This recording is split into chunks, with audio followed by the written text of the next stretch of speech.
지난 목요일입니까? 26일 문재인이 퇴근길 호프집에서 여러 사람들을 만났습니다. 자영업자도 만났고 청년 취업을 걱정하는 사람도 만났고 했는데요. 지지율이 떨어지니까 그렇게 문재인은 호프집 미팅을 하고 부인은 그 전날 무슨 폭염에 시달리는 독거 노인들을 만나러 충북으로 가고 했다.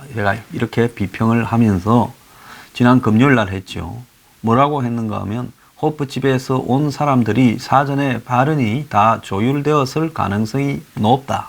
자연스러운 모양을 가장하지만은 무슨 장관이 노동부 장관이 사전에 접촉을 해서 대통령이 오는 줄은 몰랐다라고 이야기를 하는데 과연 그러겠느냐라는 뉘앙스로 말을 한 적이 있습니다. 그러면서 이런 식으로 쇼통을 해서 이야기를 수집하는 것이 무슨 의미가 있겠느냐. 대통령 앞에서 강한 이야기 할 사람도 없다.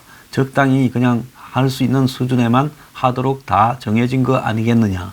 이렇게 말했습니다. 그 발언을 할 때 그 자리에 있었던 젊은 친구 한 명이 옛날에 문 대통령의 모임에도 등장했던 단골 출연자라는 걸 저는 기사도 안 나오고 몰랐습니다. 다만 그 모양새가 좀 보기가 좋지 않다라고 이야기했는데 여기에 이 친구 제일 앞에 왼쪽에 머리가 좀 있는 친구가 지금 지난 대선 때 문재인 후보와 이렇게 포옹을 했던, 그래서 황간에 많이 시끄러웠던 인물이었다는 겁니다. 그럼 우연히 이런 식으로 될 수 있느냐? 그렇게 막 겹치기 출연하고 전부 짠 거 아니냐니까 청와대는 그 사람만 온 그 자리에서 기다리고 있는 사람 중에 문재인이 올 거라고 아는 사람이었다라고 말을 또 바꾸었습니다. 자, 깜짝 만남을 가졌다고 퇴근길에 이 국민들과 이렇게 말을 했는데, 그렇게 홍보한 청년 구직자가 지난 대선에서 문 대통령의 홍보 영상에 출연했던 사람과 동일인이었다는 겁니다. 그래서 야당은 정치쇼라고 했고, 이 사람은 우리가 옛날에 만났던 사람 중에서 경찰이 된 여성처럼 노량진에서 컵밥 먹은 이 여성도 훗날 공시가 되어서 공무원이 되어서 경찰로 있을 때 노 대통령이 만난 적이 있다면서 그렇게 겹치기 만남도 할 수 있는 거지 뭐가 문제냐고 좀 뻔뻔하게 이야기를 했습니다. 자, 현재 경제 상황에 대해 살아있는 목소리를 듣기 위해 대통령을 만나는지 모르고 온다고 청와대는 이야기했고, 그 중에 한 명은 2번 만나는 사람이다. 이렇게 말을 했어야지요. 문재인 자신도 그날 온 사람들한테 다들 깜짝 놀랐지요 하면서 최저임금, 노동시간 단축, 자영업 이런 문제들에 대해 이야기를 하고 싶어서 왔다. 이렇게 말을 했습니다. 그래서 청년 구직자라고 참석한 배모는 지난해 3월 달에 문재인 대선 후보 시절 노량진의 빨래방을 방문했을 때 빨래방에서 만났던 인물로 확인됐고, 한 영상 콘텐츠 제작사가 빨래방에 문재인이 갑자기 나타난다면 하는 제목으로 올린 그 화면에 보면 이 취업준비생과 문재인이 둘이 이야기를 나누는 장면도 나옵니다. 그래서 청와대 의전비서실에서 이 청년에게 연락해서 참석을 시켰다. 9명 중에서 이 청년만 사전에 문 대통령이 온다는 걸 알고 왔다. 이렇게 말을 했습니다. 근데 그때 3월에 보면 그냥 잠깐 빨래방에서 만나서 이야기를 나눈 게 아니라 이 군무원 시험 준비를 하던 이 배모 씨 27살 묵은 남성과 이렇게 만난 다음에 이 취업 준비에 대한 이야기를 나누고 인근 삼겹살집으로 옮겨서 소주를 곁들인 식사를 하는 그 장면까지 있었습니다. 딩고TV라고 여기 나와 있는 밑에 있는 저겁니다. 그러면서 문이 뭐라고 하는가 하면 나도 지금 공무원 취업 준비하고 있는 중이잖아라고 이렇게 말을 하면서 올해 서로 공무원 취업하자고 말을 했고, 우리 서로 취업되어서 문재인 정부의 공무원 하면 되겠다라고 이야기도 했고 합격을 기원하며 자기 넥타이까지도 줬다는 겁니다. 자, 그런 배 씨가 전날 열린 호프집 깜짝 만남에도 참석을 해서 그동안 공무원 시험 준비를 3년 정도 하다가 과감하게 포기했다. 공시를 접고 새로운 출발을 하려 한다.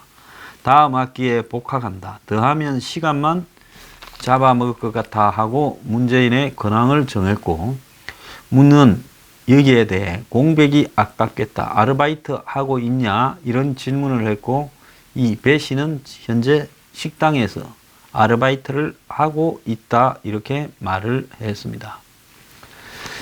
자, 이런 번개 호프집 미팅이 보도가 나간 이후에 인터넷에서 문배의 만남이 처음이 아니라는 사실이 퍼졌습니다. 자, 만약에 이 문배가 이런 쇼가 아니라고 하려면 작년에 우리 노량진에서 보고 공무원 되기로 했던 약속했던 사이잖아. 나는 됐는데 왜 당신은 안 됐어? 그러면서 뭐 왜 안 됐냐? 앞으로 어떻게 할 거냐고 아는 척을 해야지. 처음 만나는 사람처럼 둘이 이야기를 나눠놓고는 이제사 뭐 안면 인식이 좀 이렇게 문제 있다. 사람을 잘 못 알아본다. 이런 부분에 대한 이야기도 있지만은 못 알아본 건지 알고도 잡아떼면서 했는지.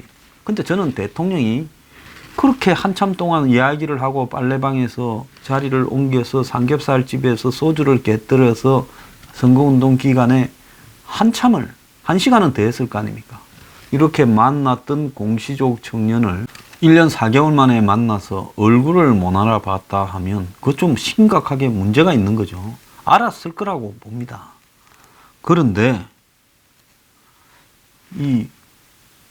왜 하필 국민이 5,100만 명인데 이 배모라는 청년만 문재인을 2번 만나는 거냐. 그래서 타겟민 작품이 아니냐. 이제 이렇게 국민들이 의심을 하고 있고, 청와대는 그래 우리가 오라 했는데 그게 뭐가 잘못됐냐. 그럴 수도 있지. 이렇게 말을 합니다. 자, 대한민국에 취업을 못한 젊은이가 수백만일 건데 그 수백만 중에서 왜 하필 배모 이야기만 2번을 듣느냐라고 봤을 때 이게 옳은 거라고 생각해요. 작년에 이미 배모각 준비하고 공시 준비하고 어려움 많겠다 이야기 다 나눴는데 청와대가 그걸 추적해서 1년 4개월 만에 그래 공시도 되지 않고 이제 식당에서 아르바이트하고 학교로 복학하려는 사람을 불러서 또 이야기를 들을 필요가 있느냐는 거예요. 그러잖아요. 그건 인간 승리 차원에서도 가치가 없는 것이고, 어려움을 겪고 있는 청년을 만난다면 또 다른 공시 준비를 하거나 취업 준비에 애로를 겪고 있는 새로운 사람을 등장시켜야지 나왔던 자들을 또 만나는 게 무슨 의미가 있느냐. 자, 내년에도 또 배가 등장을 해서 이제 학교로 복학을 했는데 학생의 어려움이 이런 거다. 학자금 융자 이야기를 할 겁니까? 그럼 왜 청와대는 등장시킨 사람만 또 등장시킵니까? 9명 중에서 진짜 배만 사전에 작업한 사람이었고 나머지 8은 자연스러운 사람이라고 할 수 있냐는 겁니다. 그래서 이런 부분들이 문 대통령에게 사전 보고됐다는데, 그러면 문 대통령도 좀 이상한 게, 오래간만이야. 그 잘 있었어? 어디 이제 공무원 됐어? 이렇게 물어보는 게 정상이잖아요. 이야기를 했다면요. 그런데 둘이서 처음 만난 사람처럼 이야기를 나누고 있다? 정말 비정상적이라고 봅니다. 청와대가 작년 8월 달에 취임 100일 기념이라고 하면서 어디서 무슨 종류의 질문이 나올지 모른다고 쇼를 했는데, 나중에 보니 질문자하고 답변하고 다 사전에 각본이 짜여 있었다는 겁니다. 자, 시중에서는 이번에는 타겟민이가 너를 뛰다가 한번 원숭이도 나무에 떨어지듯이 실수를 했다 이야기도 합니다. 자, 아무리 멋진 쇼도 자꾸 하면 실수가 생기기 마련이고 미천이 까지게 되어 있습니다. 타겟민이가 밖으로 도망을 갈라 할 때 보내주지 첫눈이 오면 보내주겠다고 이야기를 할 때 이 짝이 날 줄을 알았습니다. 동아일보 김순덕 칼럼에서 문재인 청와대 단단히 고장이 났다. 연출 들통난 퇴근길 호프집 대화, 대통령의 진정성 날려버렸다. 청와대가 국정 중추이자 두뇌라는 문재인의 인식이 옳은가? 유능, 도덕성, 겸손 없으면 경질을 다 해야 된다. 이렇게 말을 했습니다. 자, 그 내용 중에 보면 지난주 퇴근길 호프집 대화에서도 최저임금 주 52시간 이런 문제를 가지고 업종별로 그 다음에 지역별로 조정을 좀 할 필요가 있다고 참석자가 건의를 하니까 중소기업인이 제안했죠. 문재인 대통령은 임금을 제대로 못 받는 분들을 위해 만들어진 게 최저임금인데 차별하면 지지에 맞지 않는다라고 아주 도덕적인 이야기를 했습니다. 이 정권이 하는 일 중에서 도덕적이지 않은 척 하는 것은 하나도 없는데 문제는 진정성이 느껴지지 않으면 감동도 없다라는 겁니다. 그래서 퇴근길 불숲 이벤트가 청와대 타겟민이 이 연출임을 알려주는 순간에 이제 국민들이 이걸 바라보는 신뢰는 날아가고 실망만 더 커질 거다는 겁니다. 당장 대통령 코앞에 앉아 있는 국민들은 최저임금 인상 때문에 힘들다고 했지만 대통령이 그날 답변한 걸 보면 전혀 고칠 생각이 없는 듯이 말을 했습니다. 그러면서 자영업 비서관을 청와대에 만들고 가맹점 스스로라 내리겠다. 그러니까 감수해라는 식으로 이야기한 게 그날 본질입니다. 그러니까 모양은 호프집 퇴근길 미팅이에요. 생맥주 미팅이에요. 자, 우리가 퇴근길에 스트레스가 하도 쌓이니 자, 번개팅이라도 하자. 우리 맥주 한잔 하자고 지인들끼리 전화해서 모이면 정말로 허심탄회하게 오고 가는 말들이 뭐든 할 수 있습니다. 그러잖아요. 지인들끼리, 친구들끼리, 각종 직장 동료끼리 모여서 퇴근길에 말할 때 허심탄회하게 하지 무슨 가려가면서 조심해서 합니까? 남 씹는 말도 하고 허심탄회하게 해요. 그럼 문재인은 허심탄회한 형식을 빌었을 때 그 형식의 내용은 전혀 허심탄회하지 않고 지할 말만 다 했다는 겁니다. 자, 김병준이 작년에 대통령이 진짜 경계해야 될 것은 정부 왜곡이다. 청와대 내에서 서로 의존하면서 밀어주고 땡겨주고 하면서 권력 나누어 먹기를 시작하는 순간 대통령은 비극적 운명으로 이렇게 갈 수밖에 없는 돌이킬 수 없는 길로 들어선 거다라고 작년에 쓴 대통령의 권력이라는 책에서 지적했다고 합니다. 자, 그러면서 공공기관장이나 감사 265명 중에 53.2%가 문 대통령하고 연관이 되고 또 드루킹 댓글 조작 사건 당시에 낯뜨거운 거짓말을 했던 이주민 서울청장이 유임되고 이런 모습을 보이고 있고 또 청와대가 지금 보이는 태도가 일자리 정부를 내세우면서도 유능한 모습이 전혀 보이지 않고 실패만 하고 있는데 자영업 비서관을 만드는 모습도 옳지 않다. 그러면서 이 청와대가 국정을 이끄는 중추이자 두뇌라는 이 대통령의 인식이 잘못됐고 비서실이 대통령의 보좌 조직이고 대통령의 두뇌는 될 줄 몰라도 국정을 이끄는 중심이 되어서는 안 된다. 박근혜 전 대통령의 제왕적 청와대 뺨치게 대통령을 진정성 없이 배우처럼 연기시키는 비서실이라면 이것은 이 반역의 비서실이다. 이렇게 비판을 했습니다. 박원순 시장이 옥탑방에서 한 달 산다는데 그 비싼 200만 원, 이 조리도 할 수 있는 시설도 없는 옥탑방이 원래 옥탑방에 조리 시설이 있으면 그게 불법이지요. 그 옥탑방은 이거 가스 버너 갖고 해먹게 돼 있는 거고 많은 집들의 옥탑방을 불법이라고 이렇게 철거하라고 지시까지도 떨어졌다는 겁니다. 그래서 박원순 시장의 이 옥탑방이 불법이다라는 문제가 생길 수도 있고 그러는데 이젠 좀 며칠 했으면 그만하지. 저 안에서 삼양동 옥탑방에 선풍기가 들어왔습니다. 이 SNS에 올렸어요. 문재인 대통령께서 무더위에 수고한다고 보내주셨습니다. 감사합니다. 시민의 삶에 큰 변화를 만드는 일에 더 집중하겠습니다. 마치 신접 살림에 전자제품 하나 장만하는 것처럼 아내가 좋아서 어쩔 줄을 모릅니다. 하고 지금 부부 두 사람이 앉아가지고 선풍기 조립하는 모습을 이렇게 쇼로 좀 보이고 있습니다. 선풍기가 보내져서 좋은 게 아니라 요즘 잠재적 대권 주자들이 다 날아가지 않습니까? 여권에.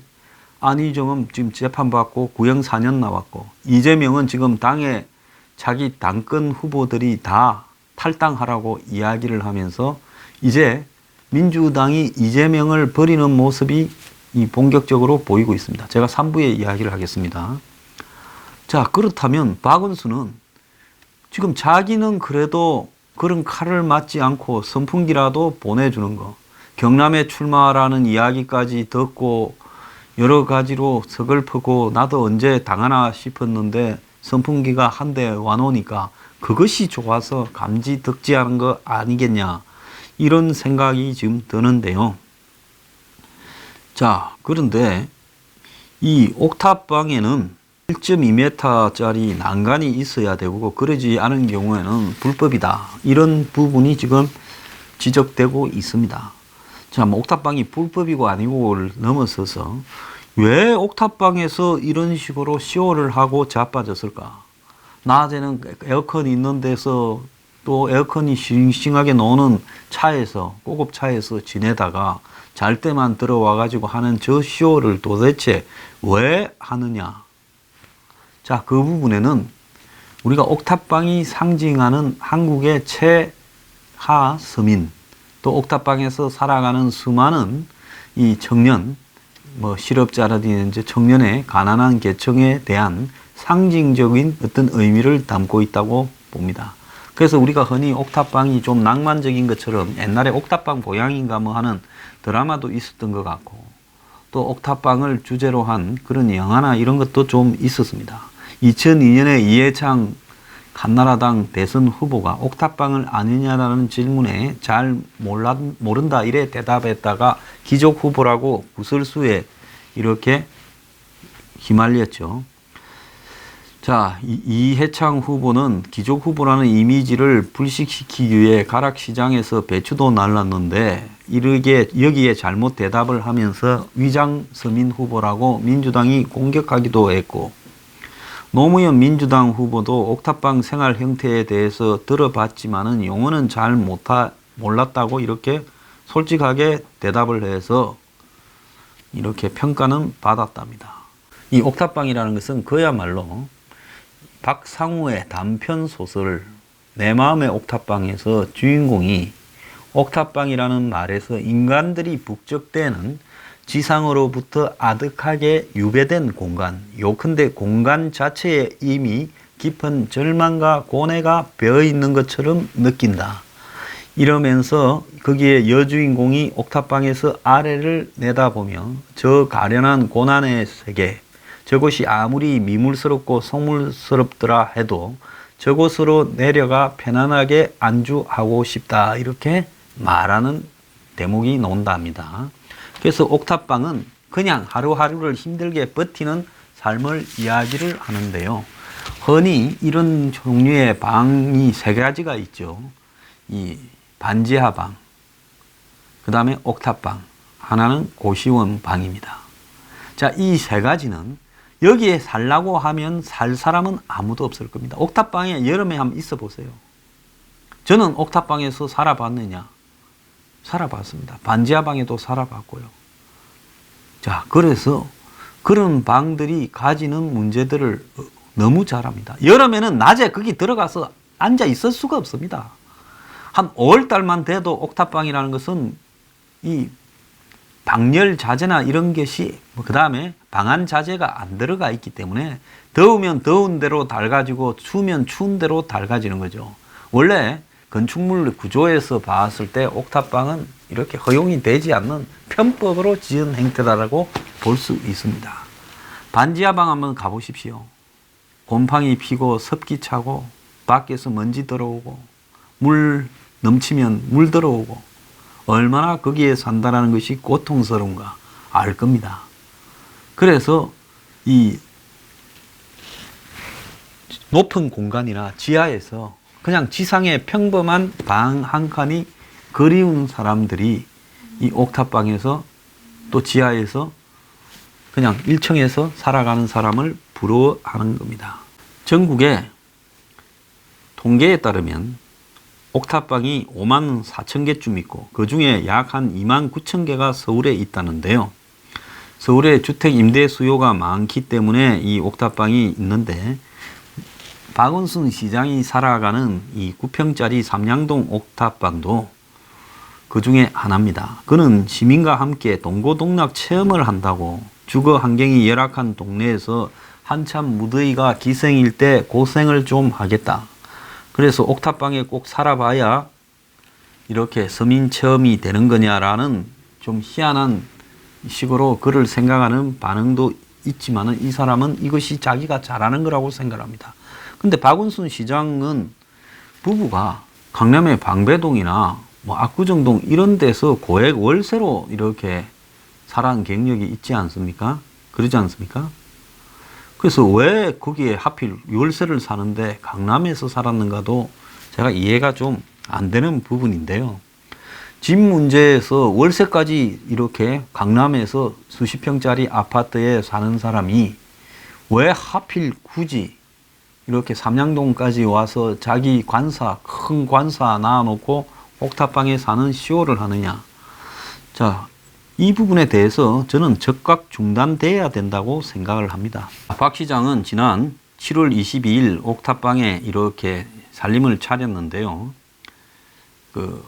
방 2개짜리 9평 규모로 오르막 골목길을 50m 올라가면 청록색 대문집이라고 합니다. 에어컨도 없고 10명이 앉을 수 있는 평상이 옥탑방 앞에 있고 22일 오후 5시에 부인과 간단한 가재 도구를 챙겨서 이곳으로 왔는데 대문을 열고 좁은 마당을 지나 계단으로 올라가면 옥탑방이 있고 바닥은 방수 초록색 재질이고 문 열고 들어가면 정면에 화장실이 있고 좌우로 방이 하나씩 있고 성인 한 명이 샤워할 수 있을 만한 크기의 화장실에는 변기와 세면대, 샤워기, 수건 넣는 이 잔장이 있고 방 2개 중에 하나는 박 시장이 쓰고 다른 방은 수행 비서와 보좌관들이 돌아가면서 쓴다고 합니다. 자, 진짜 서민은 수행 비서나 보좌관이 2명씩이나 매일 자고 5명이 10명이 5팀을 이루어가 그래 안 하지요. 거기 왜 잡니까? 혹시 혼자 자다가 뭐 변이라도 당할까봐 그렇게 합니까? 그래서 이 부자가 재벌이 높은 사람이 가끔 건강을 위해서 다이어트를 하는 것과 실제로 굶어 죽으려고 지금 조계사 앞에서 이 88세의 스님이 조계종 비리를 갖다가 척결하자면서 단식을 하고 있는 것과는 차원이 다른 문제지요.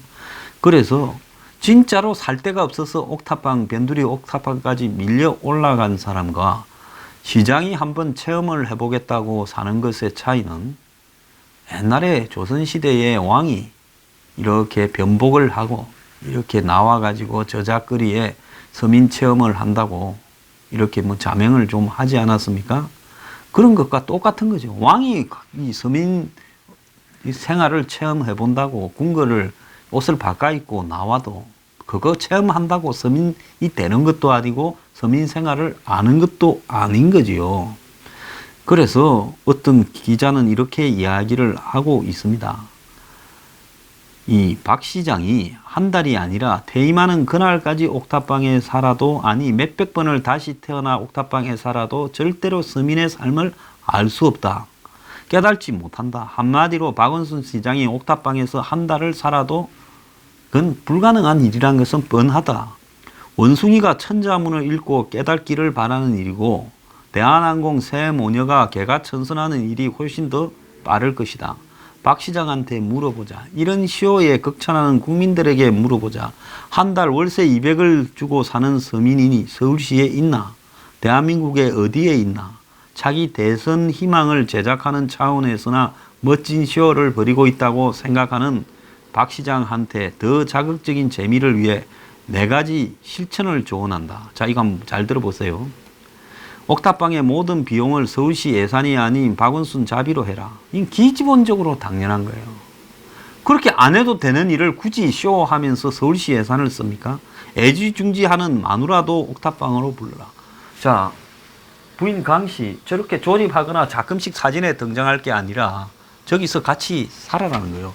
그래서 박원순 시장은 출근하면 이제 하루 종일 강난희 씨가 저기에서 라면 끓이 먹고 바나로 한번 해봐라는 겁니다. 세 번째, 유학 간 아들도 옥탑방으로 불러들으라. 네 번째, 옥탑방에 선풍기 한 대만 돌리면서 마누라 아들 셋이 한 방에서 뒹굴며 이 삼복을 살아봐라. 나는 근데 그리하면 박원순이 희망하는 차기 대선은 확실히 박원순의 것이 될 것이다. 진실로 먹고 싶어도 먹을 양식이 없어 끼니를 굶어본 사람은 배고픈 것이 얼마나 큰 고통인 줄 안다.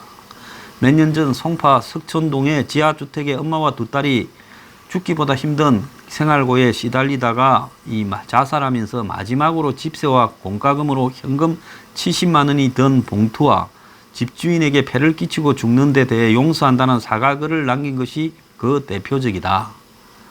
자, 이렇게 이야기를 하면서요, 이 브레이크 뉴스의 기자는 하늘과 땅과 사람이 다 같이 열통 터지고 있는 이 삼복에 코미디 쇼보다 더 웃기는 것은 한 달에 200만 원짜리 옥탑방 서민체험 쇼를 서울시장이 하고 있다는 거다. 이렇게 마무리를 지었습니다. 자, 박원순 시장의 쇼를 비판하는 여러 기사 중에 가장 신랄하고 직설적이고 옳은 부분이라고 생각을 하고 이 이욱은 브레이크 뉴스 취재국장에게 경의를 표합니다.